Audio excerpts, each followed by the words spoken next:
Hi all, welcome you to a presentation on outcome based education or OBE. What actually is this outcome based education? What is its background?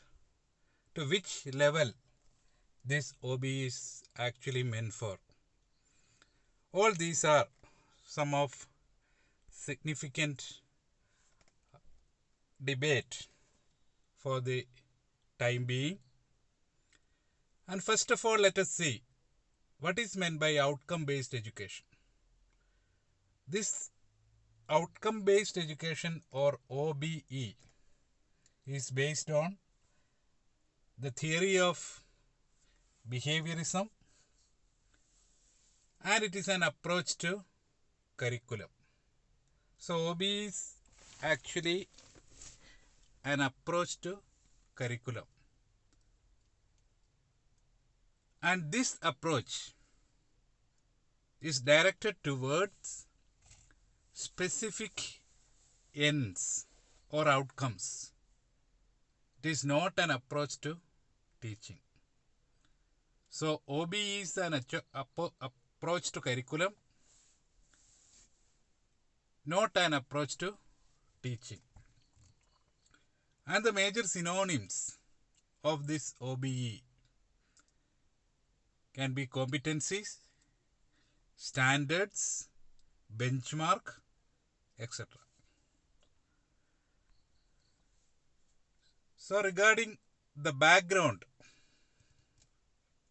of the outcome,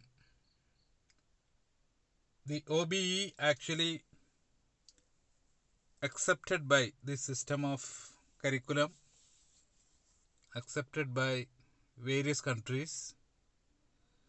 India also signed the Washington Accord in 2014. This Washington Accord is an agreement regarding the accreditation of graduate level technical courses such as engineering courses specifically. And India also is a part of a signatory of this particular forum in order to implement this OBE at the technical education programs, because it is essential to get our graduates to be appointed in other such countries. So their degrees shall be validated there as well. So that's the purpose behind that. So regarding the outcomes, what actually meant by outcomes? It can be a set of skills, basic skills, life skills, professional skills, vocational skills, personal skills, interpersonal skills, etc. So generally, the outcomes are focused more on this, what is called as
Bloom's taxonomy. It's not actually the Bloom's taxonomy. And even the Bloom's taxonomy of objectives misperceived as lesson plans, or we are identify the taxonomy with respect to these 4-column or 2-column lesson plans. When there is a shift from this behaviorism, the perception to many teachers and educators, not with regard to the vision, not with regard to the theory, but with respect to the number of columns in the lesson plans. So it's not like that. The taxonomy of Bloom's is mainly concerned with three domains: the cognitive, affective, and psychomotor. But in daily teaching, we stressed more on, or majority of our teaching is restricted only to cognitive level. It never reaches up to that affective state. That's the reason why children are not able to memorize what they have learned. Because only by evoking affective responses, the learning became permanent. So outcome as performance, according to this OBE, outcome-based education. But for Bloom, there is an elaborate classification. Performance also is there. And knowledge is required for skill. That's another aspect. And Bloom specified specific learning experiences, learning resources, etc. for desirable behavioral change as his definition of objective. But in the case of this outcome-based education, no specific input is demanded. Learner can adopt whatever she or he likes to reach up to the desirable end. And more localization. And these outcomes are specifics as well as it can be defined or identified locally. But in the case of Bloom, it is not like that. It is a standard and is generalized. And not at all based on any column of lesson plans. So now UGC releases a document for designing curriculum of graduate level. Undergraduate course curriculum can be revamped in an OBE pattern. So in that document, what UGC stresses is on 4 aspects. The first one is graduate attributes. Then the second is qualification descriptors. Third one is program learning outcomes.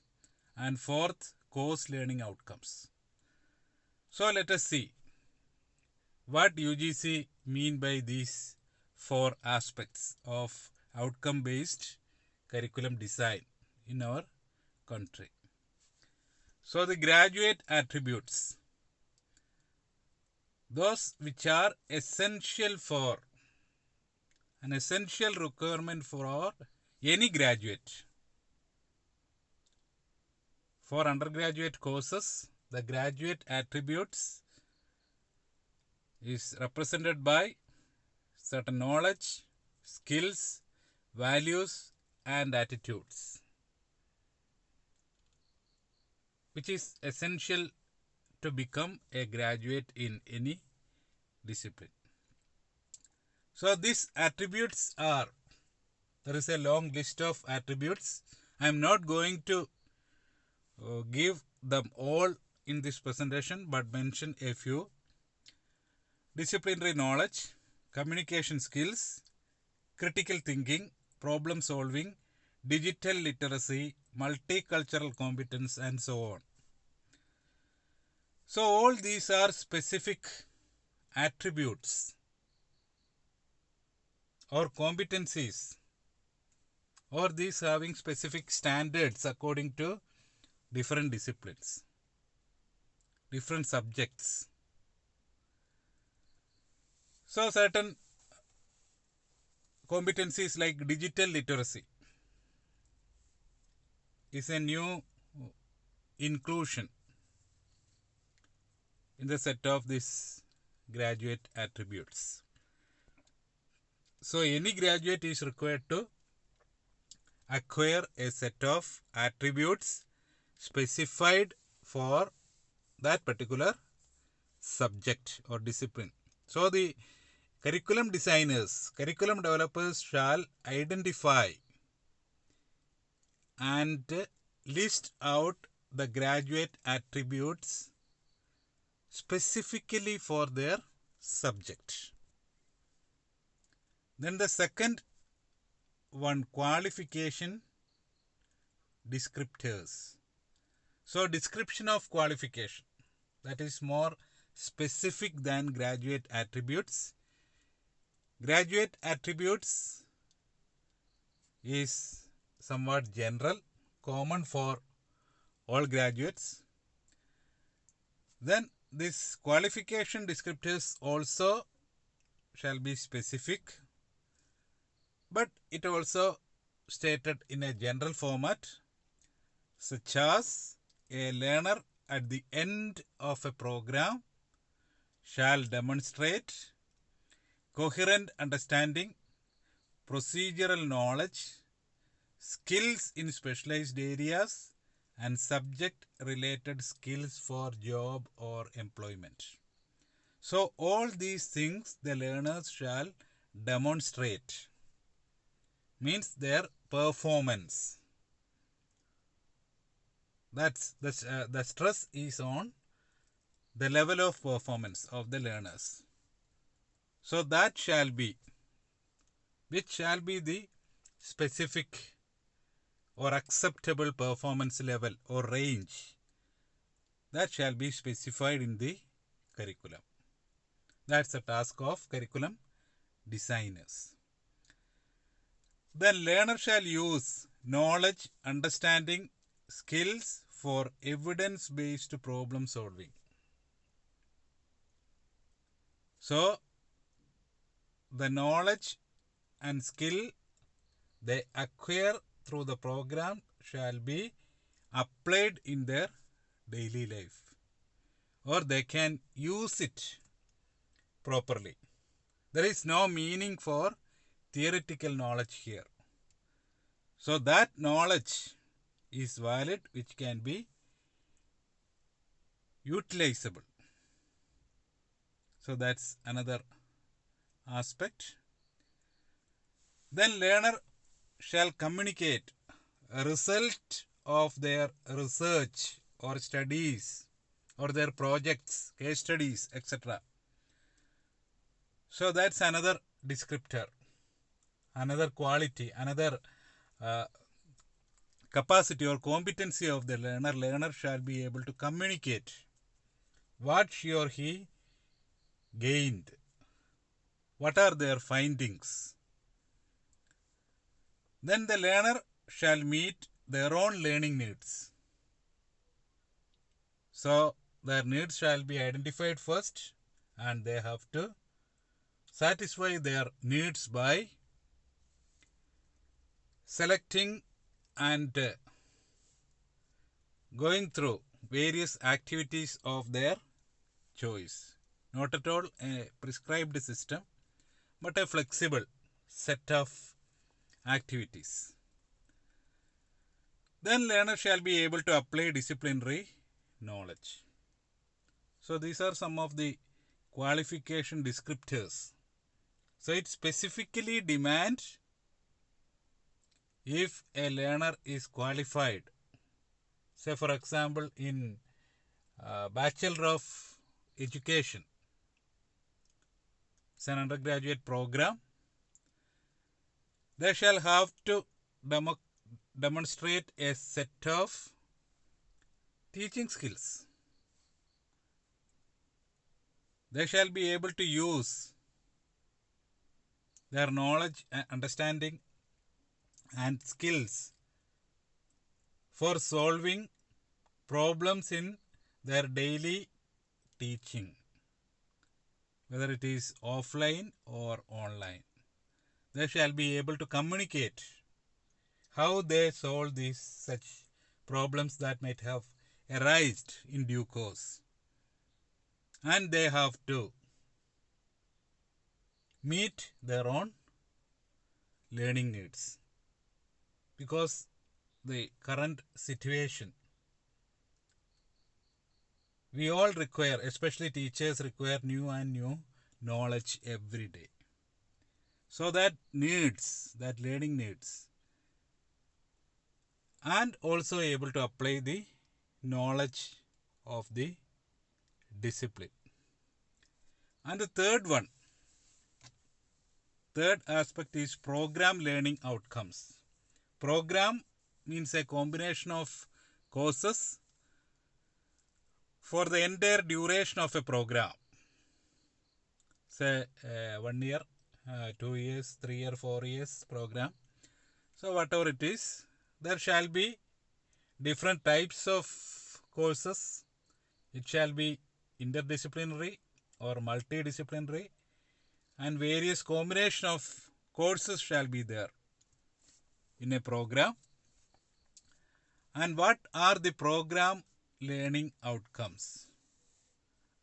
There are 3 categories, such are subject specific skills, generic skills, as well as global skills.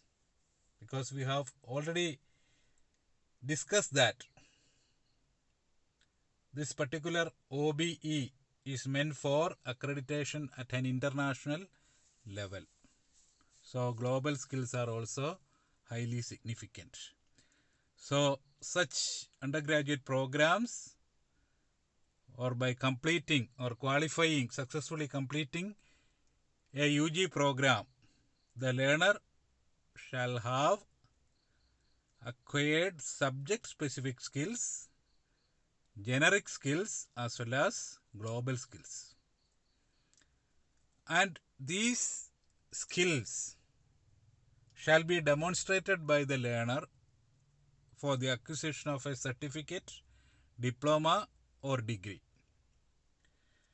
And this particular standard, which is not clearly mentioned in the UGC document, whether this certification, a certificate, diploma and degree, whether it is linked with the early exit of the learner by completing only a part of the program.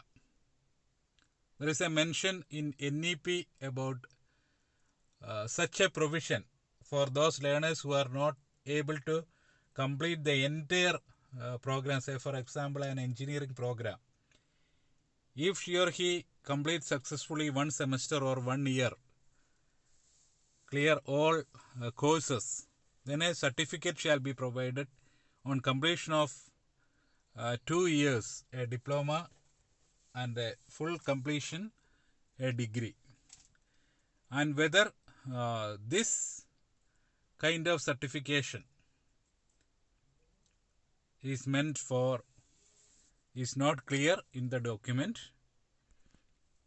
And the fourth one is course learning outcomes.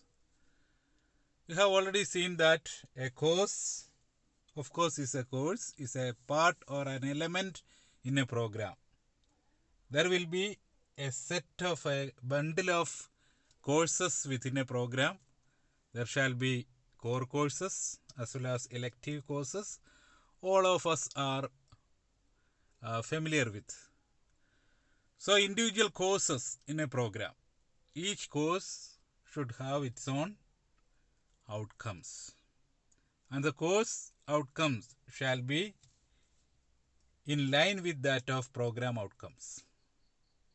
So all course outcomes of all courses may not be linked with all program outcomes, but each course outcome shall have link with at least some of the outcome of the programs. So in any case, the task of the curriculum designer will become more complicated, because instead of stating objectives of the curriculum or objectives of the program, there shall be 4 levels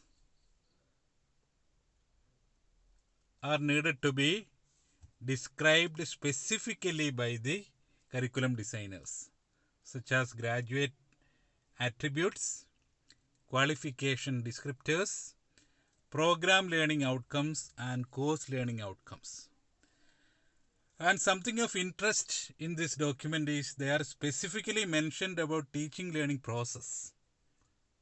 There are various strategies, methods, prescribed text, e-learning materials, etc. And that part is actually contradictory to the concept of OBE. Because OBE never gave stress upon inputs.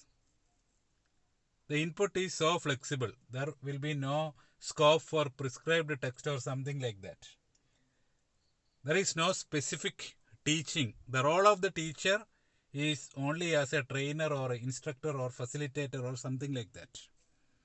There is no scope for teaching in the OBE system.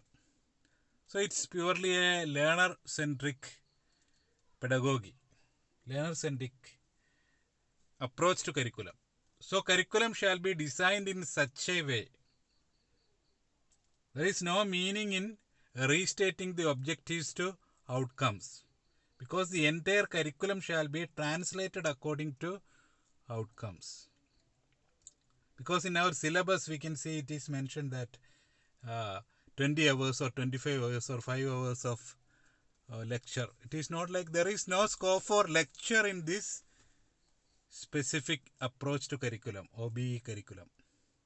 It is purely a learner-centric curriculum. So curriculum shall be designed in such a way.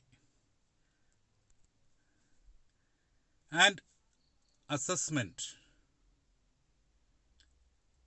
In assessment also, it is very difficult, because these outcomes may be coming out in a range. Though we are stating outcomes specifically, there shall be a range of outcomes. In the document it is specified as time-bound, open or closed book examination, assignments, observation, lab reports, project reports, case study, peer assessment, self-assessment, and so on. So many options are given, but it will be difficult to generalize. We have to think about that. So in any case, this OBE system is meant for undergraduate education, especially technical education, as per the Washington Accord signed by India, and which is seen beneficial in many countries. Many countries withdrawn from its particular aspects, etc. So anyway, in near future, we will hear more about this OBE system, because UGC instruct universities to modify their UG curriculum, undergraduate curriculum, according to this, the line of the outcome based curriculum. So thanks for watching the presentation. Thank you all.